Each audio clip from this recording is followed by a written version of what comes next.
Today is Thursday. Today is Thursday. That's right. It's Thursday.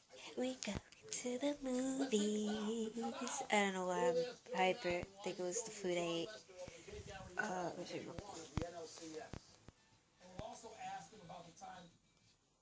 Enough for that.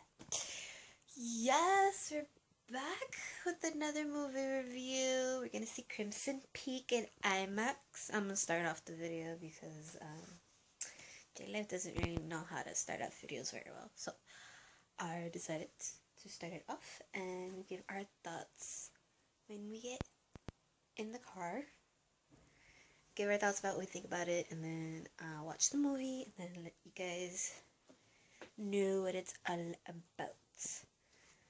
And I think that's all I wanted to say. So, tune in, watch us. Oh, how is she gonna watch us? Yeah, that's it, I believe. Oh, I'm next for the shower.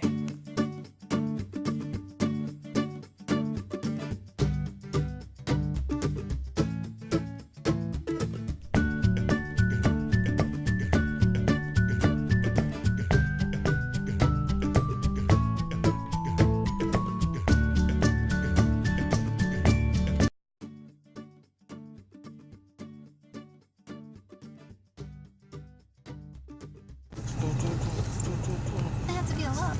Okay. Hi.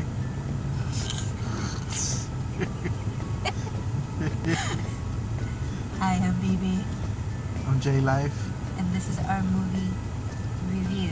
of Crimson Peak. Right now we're on our way to the movie theaters. Yeah, the show time is at 8. We're watching it on IMAX to give us that better sound. Maybe I think this is our second movie we watch on IMAX. Yeah, the first one was San Andreas. No, the first one was Fast 7. Oh yeah, Fast 7. Our movie In the movie for theaters. October. Yes, first. What is it? Yeah, the It's first the one. first one in the movie theater. In the This is a film by Guillermo del Toro. It's supposed to be a horror, and they say it's supposed to be pushing the R rating. I don't know what they mean by that, but we're about to find out. I'm guessing R rating has The R rated like more ratings. I guess they're yeah, but I'm guessing they want to show more, I don't know, nudity than usual. maybe because- either that or the way the death are or something. Because remember, you were explaining to me how the ratings are, and they'd rather show like more kills than any type of nudity.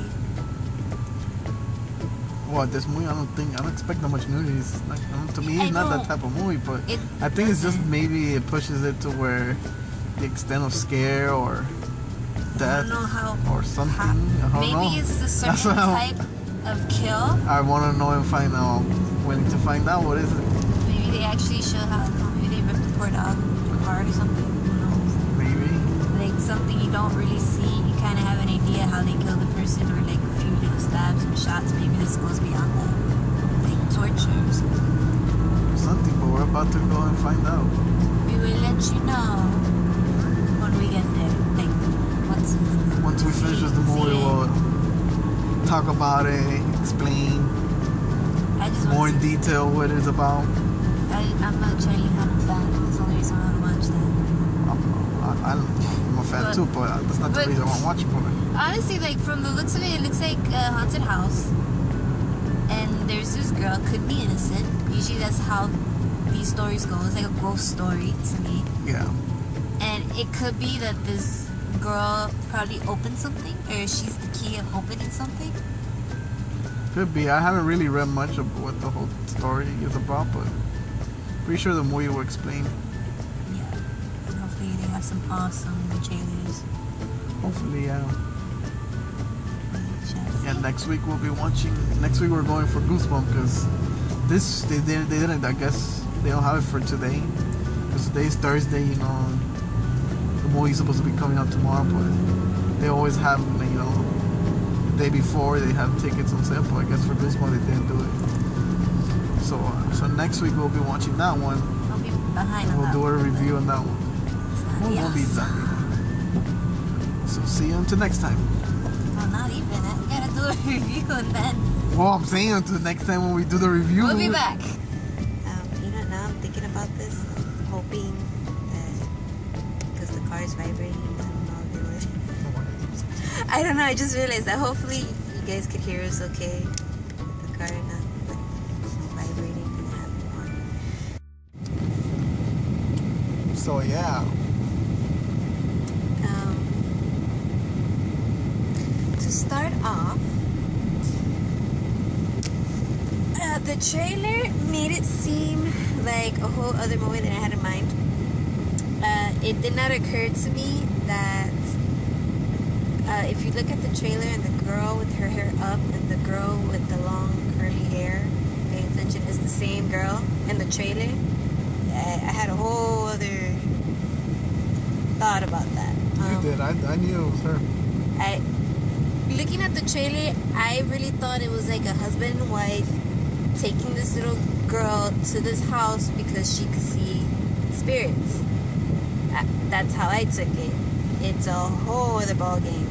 I didn't even take it like that. That's how I figured it would be. I just didn't know what the movie was like meaning. What was the plot to it going into it? All I knew was about this girl, and she ends up going to this creepy house, and you know, there's this guy who supposedly lives with this other girl. I mean, And that was about it. I didn't know like what was the whole plot, what was the reason she was at the house, why did this guy like got such an interest in her. I had no clue about that until right now when I watched the movie, little by little I started pointing, you know, and it became more clear to me, and then yeah. the IMAX, it wasn't bad. It's not bad, but I don't think you should waste your money on IMAX. It's fine watching in a regular theater. Well, just like IMAX, it gives you more of that. You, at least to me, like she said, like 3D. I was waiting. She was waiting. She said if it would have been in 3D, it would have been better. Probably, in my opinion. Because the way that it looked, to me, it just felt like, you know, maybe 3D. How they did everything, like you see this ghost, how they come at you, which it's to me it just seemed like a stage and costumes and like everything visually, like visual arts. That's how I took it. Really nicely done. But that's why to me I think IMAX, that sound, the more of a bigger sound gives it, makes the movie more better. Like if you're watching the regular theater, like yeah, it probably wouldn't like, you know, you do save a little money, but to me I think the IMAX just gives it more of that sound that you need in those type of movies. Like not for nothing, I really think it's like 50-50 chance that some people might not like this movie, and some people might like the movie if they're into that type of, what's the word I'm looking for, like visual effects. If you're into that, this will probably be your type of movie. I think a lot of just by the trailer, a lot of the people are gonna. It's misleading. Yeah, it's gonna mislead a lot of people. The like, trailer is very misleading.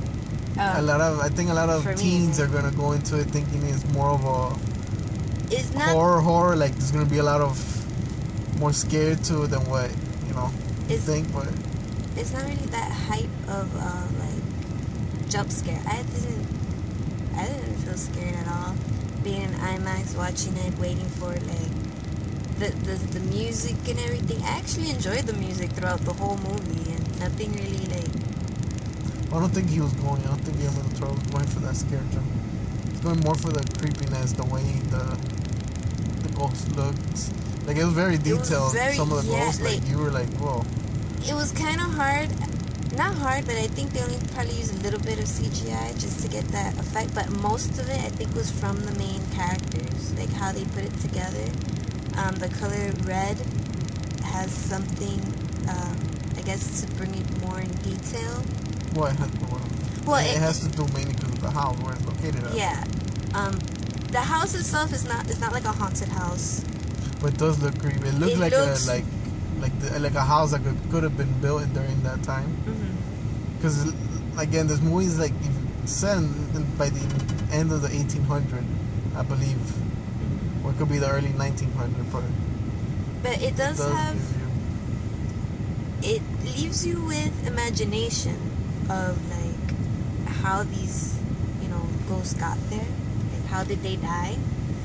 You find out how they got there. I'm still a little mystified on the sister, which you find out later. I feel like there should have been probably a little bit more detail, but they kind of like went straight to the point towards the end of the movie. It was a little slow in the middle. But other than that, it kind of like went fast and then kind of slow, and then it went straight to the point towards the end. And Charlie Hunnam, like I thought he was gonna just be there first few scenes, but he was like from there like to beginning and end, and scenes that he needed to be in, which is pretty cool. No, to me, I thought it started off slow, and then it picked up more to it. I didn't get it like that. I had a whole different thing. Yeah, to me, I think it started off slow, and then it picked up, and then the ending. The ending was whatever to me. Like, it was a quick ending, like the whole scene. Yeah, it's like I would have liked to know, like, the trailer again misleads you there, where you think she's gonna be outside a little more. Honestly, I don't know like how this girl like got her gifts. If this a gift, I mean, it's no secret. I think the trailer kind of explains this girl can see ghosts. How or why, I don't know. Where does she get it from? I don't know. These are like extra little details I would like to know. I don't even think it's like that. I don't think that she could see ghosts. The main reason they're there is, I want to tell them why they're there, but well, I know why they're there. It's not because she could see them. It's more of a. But like I don't know. Again, like when I saw the trailer, it's like okay, I'm thinking okay, this girl has a gift or something, and she could do things. In the movie, it didn't. Yeah, you're right. It wasn't really like that. There wasn't. It's not even about her having a gift or anything. It's just they come to her to tell her like they in a tell way her it's a warning. Yeah, they warn her. But it's not because she could see ghosts. Yeah, overall, I enjoyed the movie. It seemed more like a theater story and a movie type of thing. I don't. Yeah. If you watch, like, I know Guillermo del Toro, he's done many different things. Some of them, like, I know he directed Blade 2, and he did Don't Be Afraid of the Dark, which was kind of near like this one. But I think what she was saying earlier, that he tried to like create more of it was more of an artwork of his. Like, try to think of it, the movie, like, just try to visualize, like, taking everything, look around, see how amazing and everything looks. Is more of a an artwork. If you look at the movie, it looks more of an artwork that he created. It's a visual thing that if you ever go to a live performance, like go to a stage and see like Romeo and Juliet type of shit. It's just this is like that, but like a ghost story type of thing, and it's just beautifully done. Like the characters and how they brought them together and the colors. You go from like someplace dark and you see this beautiful brightness within the characters' clothing and what surrounds them, and it really brings the story together. Kind of understanding by the elements. Yeah, I get that's what he was trying to go with more. Instead of you don't think of it like Insidious, which Insidious is also is a nice artwork. It's a nice visual, but it's telling you a storyline. Yeah, and it's more to get you scared. And it's more of that scare. It has more of that like twitch scare where you see something and you move and stuff. This one doesn't as much. Something that kind of stays with you. This one is not like that. But you were saying like how they wanted to push the what was it, the ratings, R rating? Yeah, that's what this thing says. Pushing the R rating to the. I understand now. Like when I think R rating, I'm thinking like how far you want to take the sex scenes. Well, I don't even think it's like that. Many people think of it R rating because it only involves the sex. I think it involves more of like the gruesome, well, killing.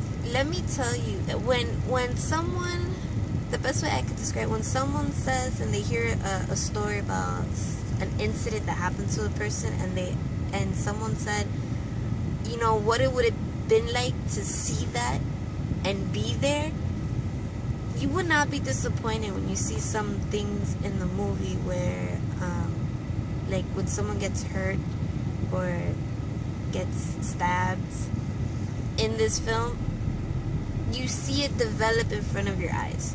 I don't know if I'm explaining that very well. It's not like, you know, like I think I know what it means. Sometimes in some movies you just see like you see someone gets stabbed, shoot someone, and you just see them like.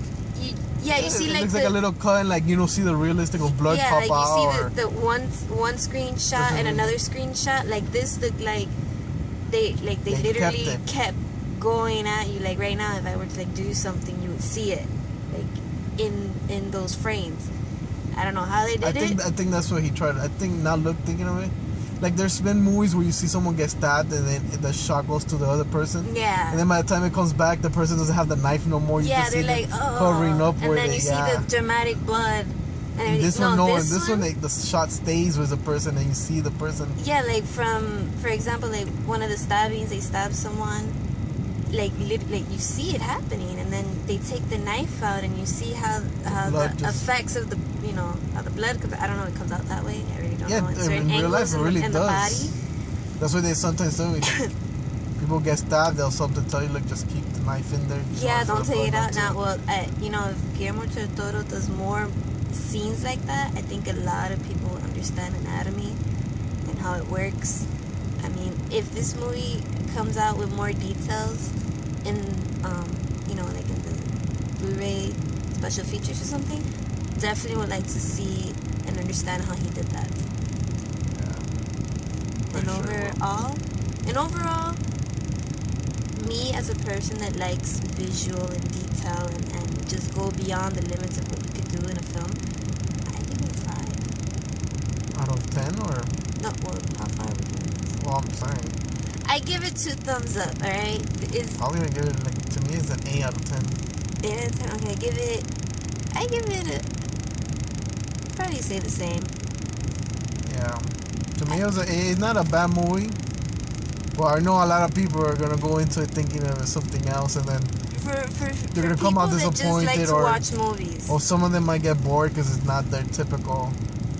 You know, I'm guessing a lot of teens are gonna go because we're in the month of October, horror film. And they're gonna think slashers. Yeah, they're gonna be thinking it's gonna be that creep, but then it doesn't really turn out to be like that type of horror. But it was a different kind. It was good. I mean, if this is, I don't know if Crimson Peak is a book. I don't think it is. I don't think it's based on a novel. But if it is, I would like to read the book and read more details about it, because it seems like there's a story there. There's more to this story of what Crimson Peak is, and I enjoyed it. It was really good. Yeah. But yeah. So thank you for watching, and we will see you next time. I believe, like you said, hopefully we'll be able to see Goosebumps, which by the time I put this up, Goosebumps will already be out. Yeah, and it's gonna win the box office, I'm sure, this weekend. Oh, it's a kids. It's a family movie. Yeah, usually a lot of family movies happen. Okay. Yeah, so thank you for watching. Subscribe if you like what you see and all that good stuff. And we'll see you next time.